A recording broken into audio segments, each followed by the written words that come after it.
Good morning అండి. ఎందుకు ఇంట పోదు? పోదునే లేచారు. ఇంకాసేపు పడుకోండి, పర్లేదు. ఎందిది ఈ రోజు ఇంత షో చేస్తుంది రుచులు. నిన్న దాచిన డబ్బులు చూసేసిందా ఏంటి? కొంప తీసి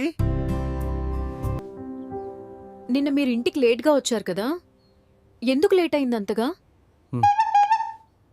అమ్మో, పక్కింటి మంగమ్మతో మాట్లాడటం చూసేసిందా ఏంటి? లేక ఎదురింటి తాయారికి లైన్ వేయడం గమనించిందా? నాకు దేనికిలే గాని, అదిగో అక్కడ లావుగా ఉన్న పప్పు గుత్తి ఉంది కదా, అది తీసుకోండి. అయ్యో, పప్పు గుత్తంట. అది ఇరిగేదా కొట్టుదేమో. కొంచెం డిస్టెన్స్ మెయింటైన్ చేయడం బెటర్. అవునే, ఏంది మ్, ఈ రోజు పోదునే లేచి స్నానం చేసి పూజలు చేస్తున్నావు? మ్.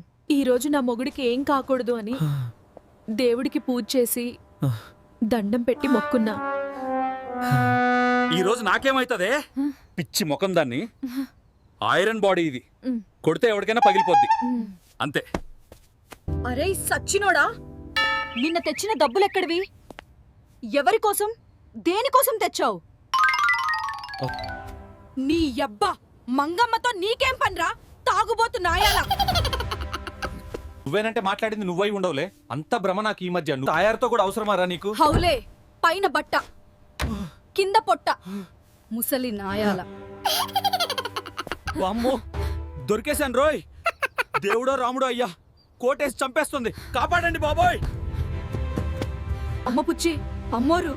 తల్లి, ఆ డబ్బు నీకోసమేనే. వాళ్ళ దగ్గర అప్పు చేసి మరి తెచ్చా నీకోసం. ఓ, నా కోసమా? Okay okay. సరేనండి, క్షమించండి. ఏం అనుకోకండి, అర్థం చేసుకోలేకపోయాను. వామ్మో, దొరుకుంటే గజ్జలు గలగలే. ఛీ, డబ్బులు మొత్తం బొక్క. ఏం చెప్పాలో తాయారికి? పాపం. లాభం లేదు. ఇంట్లో ఇల్లాలు, వంటింట్లో ప్రియురాల్లాగా. ఏదో పెద్ద ప్లానే వేయాలి.